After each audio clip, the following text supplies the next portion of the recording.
Oke.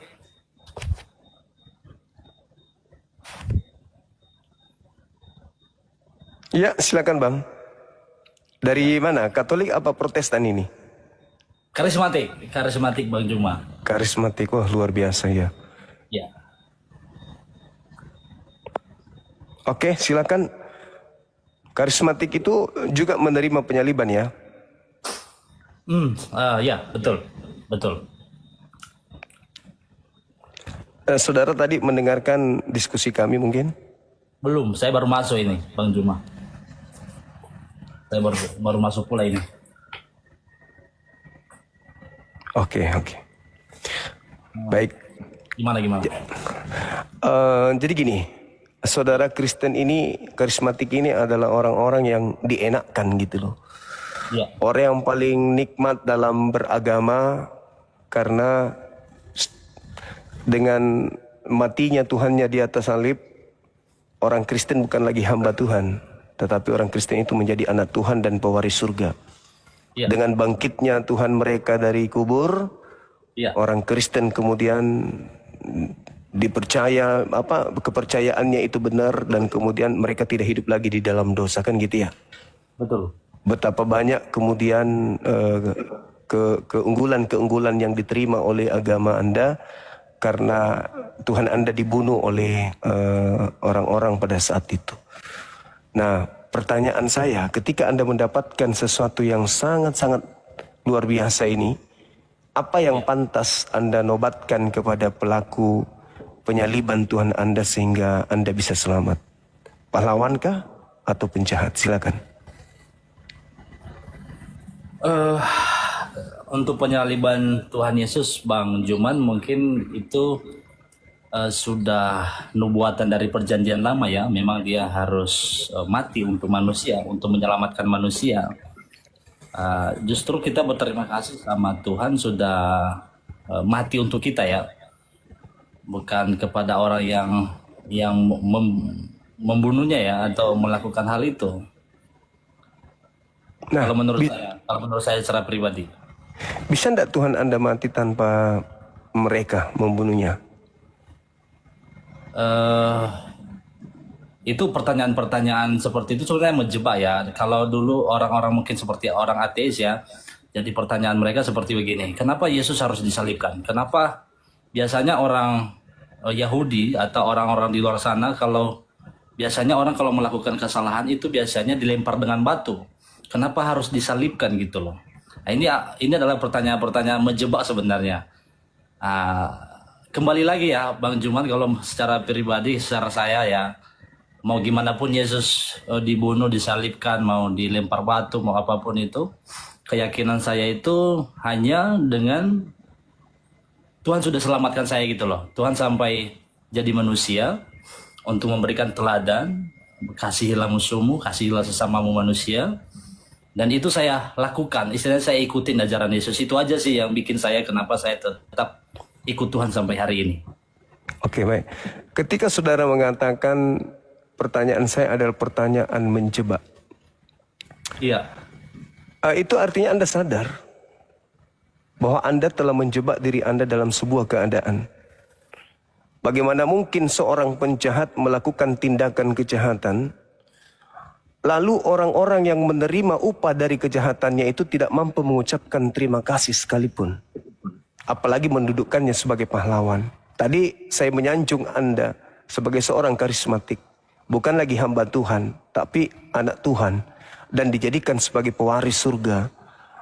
Belum lagi kalau Anda melihat di dalam Filipi 2, ya, di situ diterangkan kemudian bahwa seluruh nama yang ada di kolong langit dan di bumi ini bertekuk lutut kepada Dia dikarenakan Dia mati di atas salib. Sangat luar biasa. Di dalam Roma 14 nomor 9, untuk itulah Yesus mati agar Ia dibangkitkan untuk menjadi Tuhan bagi orang Kristen. Begitu juga di dalam Kisah Para Rasul 2 nomor 36. Orang Israel harus tahu bahwa Yesus yang kau salibkan itu telah dijadikan menjadi Tuhan dan Kristus. Luar biasa. Artinya kematian Yesus membuahkan sesuatu yang sangat-sangat nikmat bagi saudara. Tidakkah sedikit pun Anda mau mengucapkan terima kasih kepada Dia yang telah mengeksekusi Tuhan Anda? Karena Tuhan Anda mengatakan begini. Yohanes 10 nomor 17 nomor 8. Tidak ada seorang pun yang mampu kemudian. Tidak ada yang mampu kemudian mengambil nyawaku. Kecuali aku sendiri yang menyerahkannya dan berkuasa mengambilnya kembali. Tapi itu dilanggar. Apa buktinya? Ternyata dia dibunuh. Apa buktinya dia dibunuh? Markus 9 nomor 30, 31. Lalu anak manusia akan diserahkan kepada manusia dan mereka akan membunuhnya. Nah tuh, berarti Tuhan Anda yang tadinya tak ada yang mampu membunuhnya ternyata dibunuh. Akibatnya apa? Dari pelaku-pelaku pembunuh ini, hebat kali ini pelaku pembunuh. Dia mengatakan bahwa tak ada yang sanggup membunuhku. Tak ada yang bisa mengambil nyawaku kecuali aku menyerahkannya sendiri dan berkuasa mengambilnya kembali. Faktanya dia dibunuh. Artinya pelaku telah berhasil memberikan hadiah terindah dalam hidup saudara, yaitu keselamatan. Jadi kesimpulannya bukan Yesusnya yang pahlawan. Bukan Yesusnya juru selamat. Juru selamat Anda itu adalah yang membunuh Tuhan Anda. Tanpa Tuhan Anda dibunuh, Anda mau selamat seperti apa?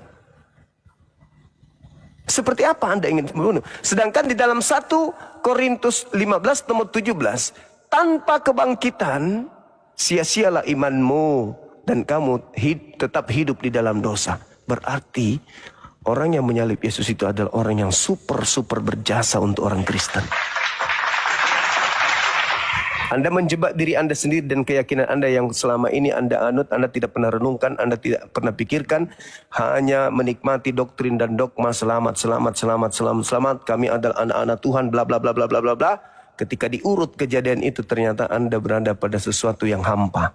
Silakan Anda keluar dari jebakan itu dengan alasan apa? Apakah dia pahlawan atau dia penjahat? Silakan. Kenapa sampai hari ini saya masih percaya Yesus ya Bang Juman? Karena semua sudah tertulis di Alkitab ya. Yesus mati, Yesus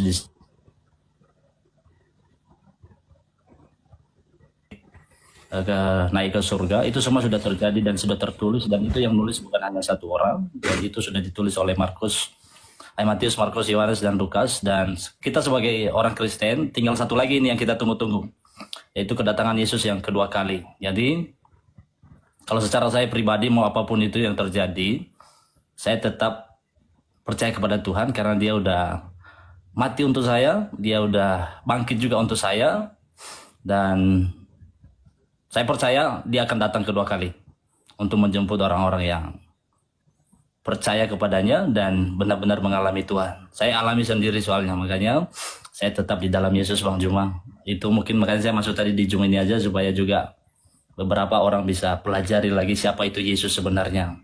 Kenapa Yesus harus jadi manusia? Karena Dia harus memberikan teladan. Kenapa? Kalau kita lihat di Perjanjian Lama Bang Juma, manusia ini jatuh terus dalam dosa. Makanya kalau kita berbicara tentang keselamatan itu nggak ada selain dalam Yesus. Kenapa? Karena Yesus hanya Dia yang dari surga turun ke bumi dan Dia yang tahu jalan ke surga. Kalau yang jadi pertanyaan sekarang, surga itu di mana?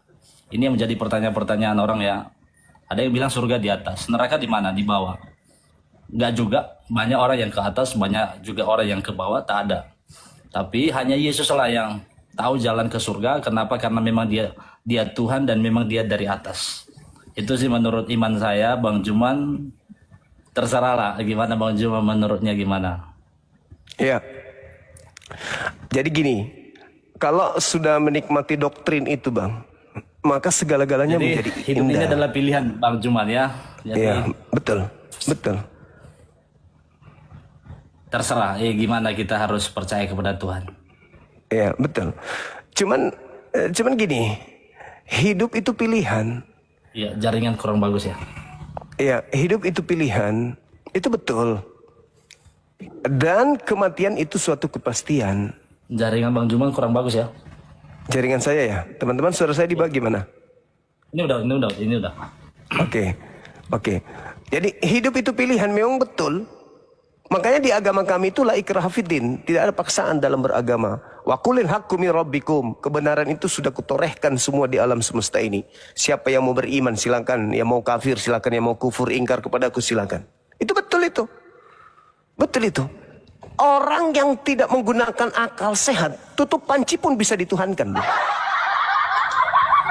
Orang tidak menggunakan akal sehat. Nah, saya melihat nih, di dalam kitab saudara, kan kami ini sebagai sasaran empuk nih. Amanat agung itu sasaran empuknya itu Islam. Jadikanlah seluruh bangsa menjadi pengikutku. Berarti kami harus menjadi pengikut makhluk yang keluar dari kubur. Tunggu dulu. Kami menggunakan akal sehat. Kalau berbicara mengenai kaidah kebenaran, Yesusnya berpesan kepada pengikutnya Bani Israel. Jangan ke bangsa lain. Sedangkan Anda bukan bangsa Israel. Matius 10 nomor 5 nomor 6. Yesus berpesan kepada ke-12 muridnya agar jangan ke bangsa lain, tetapi pergilah kepada domba-dombaku yang sesat dari umat Israel. Nah, satu hal yang perlu saya sampaikan kepada saudara. Yesus yang datang ke atas muka bumi ini sebagai jalan keselamatan bagi Bani Israel itu berpesan kepada pengikutnya, akan ada 2 oknum datang setelah aku.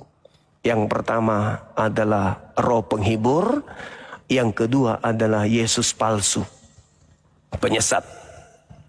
Yesus mengatakan di dalam Yohanes 16, sejenak beliau belum terangkat ke langit. Apa kata Yesus? Yohanes 16 nomor 7, adalah benar jikalau aku pergi, sebab kalau aku tidak pergi, maka roh penghibur atau roh kebenaran itu tidak akan datang kepadamu. Namun kalau aku pergi, aku akan mengutus kepadamu. Itu satu. Berarti yang diutus ini sesuai dengan permintaan Yesus kepada Bapaknya di dalam Yohanes 14 nomor 16. Aku akan minta kepada Bapa agar Bapa mengutus seorang penolong lain. Seorang penolong lain ini akan datang jikalau aku pergi. Dia tidak akan datang sebelum aku pergi. Yohanes 16 nomor 7 nomor 8 sampai nomor 15. Ini yang satu yang datang ini adalah roh kebenaran. Yang datang yang kedua adalah penyesat. Matius 24 nomor 4 nomor 5 nomor 24 dan seterusnya. Lukas 21 nomor 8. Waspadalah kepada penyesat yang datang kepadamu dengan memakai namaku dan berkata, akulah Kristus. Berarti menurut Yesus yang datang kepada muridnya ada 2 kelompok, ada 2 oknum. Pertama adalah roh kebenaran, yang kedua adalah penyesat yang mengaku Yesus Kristus. Kalau kita lihat dalam Matius 24 nomor 4 nomor 5, Yesus berpesan kepada orang Yahudi muridnya, waspadalah kepada penyesat yang datang kepadamu dengan memakai namaku dan berkata, akulah Kristus. Jangan kamu percaya, mereka akan menyesatkan banyak orang. Berarti kalau Yesus seorang benar, ucapannya harus tergenapi dong. Ada penyesat mengaku Yesus Kristus, menyesatkan banyak orang. Berarti kami sebagai Muslim ketika membaca Bible ini, ungkapan Yesus dalam Matius 24 nomor 4 nomor 5 ini, kalau ini firman Tuhan atau ini adalah sabdanya Yesus, beneran sabdanya Yesus, harus ada banyak orang sebagai pengikut Yesus palsu. Waspadalah kepada penyesat yang datang kepadamu. Ini nasihat Yesus kepada Bani Israel. Memakai namaku, berkata, akulah Kristus, akulah Mesias. Jangan kamu percaya. Mereka akan menyesatkan banyak orang. Sekarang pertanyaan saya, tunjukkan banyak orang di atas muka bumi ini yang mengaku sebagai pengikut Kristus selain Kristen. Kalau Kristen ini adalah pengikut Kristus yang asli, mana pengikut Kristus palsu yang banyak itu?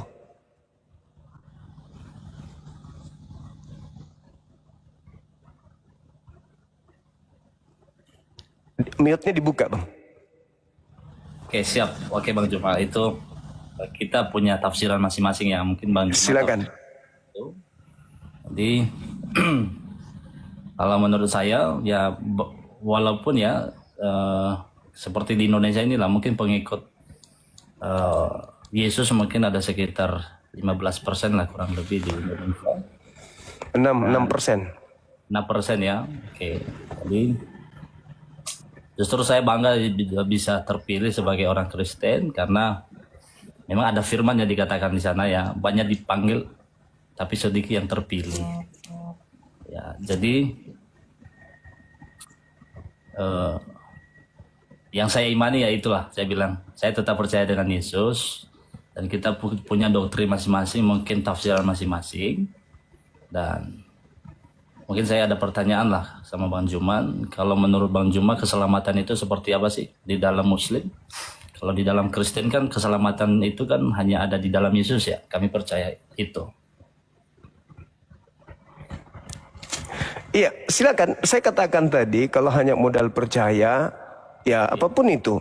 Cuman masalahnya sekarang ini, Anda sebagai orang yang memegang kitab ini, tentu kalau Anda rajin membaca kitab ini, di situ Yesus mengatakan kepada orang Yahudi, waspadalah kepada penyesat yang datang kepada kamu, memakai namaku dan berkata, akulah Kristus.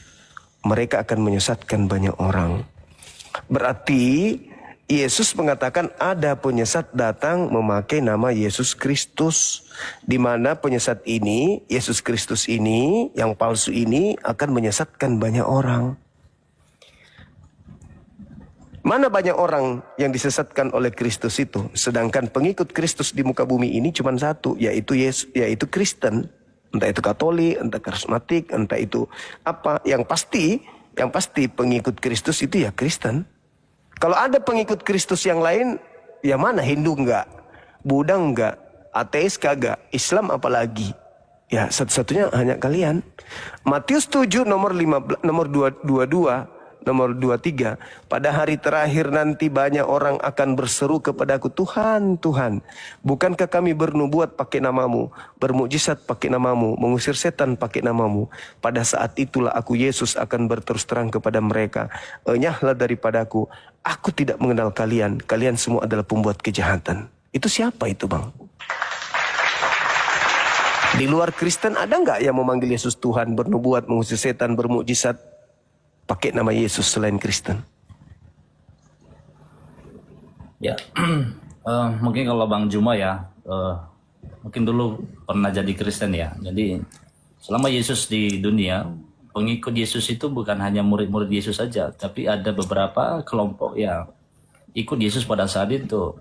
Termasuklah orang-orang Farisi, termasuklah murid-muridnya. Dan itu selalu mereka mempertanyakan hal-hal seperti itu untuk menjebak Yesus. Apakah Yesus ini benar-benar Tuhan gitu loh. Makanya ketika kita baca Yohanes 13 ayat 3, ya di sana dikatakan apa? Apakah Yesus, apakah guru ini benar-benar jadi Yesus? Saya baca di Yohanes 13 ayat 13 ya, biar lebih jelas Bang Juman. Kan ini yang selalu menjadi pertanyaan orang-orang yang di luar Tuhan Yesus. Di sini dikatakan Yohanes 13 ayat 13.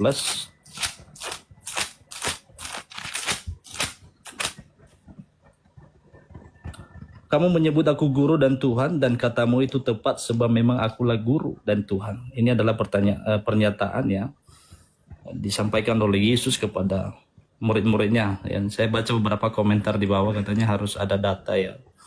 Jadi inilah yang membuat kami terus percaya kepada Tuhan Yesus. Oke. Kalau Anda merujuk kepada bahasa Ibrani atau bahasa Aram lah ya. Di situ dikatakan Rabam wa Maran. Maran itu bukan Elohim, bukan Eloah. Maran itu dalam bahasa Yunani Kurios. Kurios dalam bahasa Inggrisnya itu Lord. Bukan God, bukan Theos, bukan Tuhan, tetapi Tuan. Jadi Yesus mengaku Tuan, junjungan, gembala, pembimbing, konseling, konselor. Dia adalah guru. Aku adalah guru, rabi. Aku adalah rabi dan aku juga adalah junjungan, pemimpin. Betul itu katamu. Nah, sekarang Anda mengambil data Yohanes 13:13. Tapi murid-muridnya bukan hanya mengambil satu data itu. Kata Yesus dalam Yohanes 17:8. Segala firman. Maksudnya, semua tinta merah yang ada di dalam Bible yang adalah ucapanku telah aku sampaikan kepada muridku, muridku telah menerimanya dan mereka percaya bahwa engkaulah yang telah mengutus aku. Berarti semua firman Yesus, sabda Yesus ketika ditamatkan kepada muridnya, muridnya mengimani Yesus ini sebagai utusan Tuhan saja, sebagai rasul. Bukan sebagai Tuhan. Sedangkan Kristen mentuhankan yang rasul ini hanya gara-gara akulah Tuhan. Hanya gara-gara diplesetin oleh lembaga Bible. Ada lagi nanti tuh. Aku dan Bapa adalah satu. Yohanes 10 nomor 30. Padahal Yesusnya mengatakan di dalam Nata nomor 10 nomor 34, 35, 36. Bukankah di dalam kitab Tauratmu dikatakan siapapun yang diserahi tugas untuk menyampaikan firman Tuhan, firman Bapa, maka dia adalah Tuhan. Dan bukan cuma Yesus yang sebagai penyampai firman, Musa juga sebagai penyampai firman. Makanya pengakuan Yesus tersebut itu dibenarkan Keluaran 7 nomor 1. Musa diutus sebagai Elohim kepada Fir'aun. Aku mengutus engkau wahai Musa menjadi Tuhan bagi Fir'aun. Makanya Yesus mengatakan siapapun yang diserahi tugas menyampaikan firman maka dia adalah Tuhan. Makanya Musa berkata di dalam kitab saudara, ya aku adalah Elohim yang diutus oleh Tuhanmu untuk menyelamatkan kalian dari perbudakan Mesir keluar sampai kepada tanah Kanaan. Tuhan kan Nabi Musa? Bukan. Tapi kenapa dia menjadi Elohim? Karena dia sedang menyampaikan firman. Begitu juga Yesus. Yesus hanya sebagai penyampai firman. Bahkan Yesus bersaksi dalam Yohanes 5 nomor 36. Ada kesaksianku yang lebih penting dari kesaksian Yohanes Pembaptis, kata Yesus. Bahwa yakni segala mukjizat yang aku lakukan, mukjizat itu yang aku lakukan sekarang, dan mukjizat itulah yang bersaksi bahwa Bapa lah yang telah mengutus aku. Berarti segala mukjizat yang Yesus lakukan di tengah-tengah muridnya, mukjizat itu mempersaksikan Yesus ini rasul utusan Tuhan loh. Tapi muncul Kristen dari belakang di luar Bani Israel malah melantiknya menjadi Tuhan. Kenapa? Karena itu tadi. Waspadalah kepada penyesat yang datang kepadamu memakai namaku dan berkata akulah Yesus Kristus. Dia akan menyesatkan banyak orang. Berarti banyak orang yang disesatkan ini adalah di luar dari kelompok murid.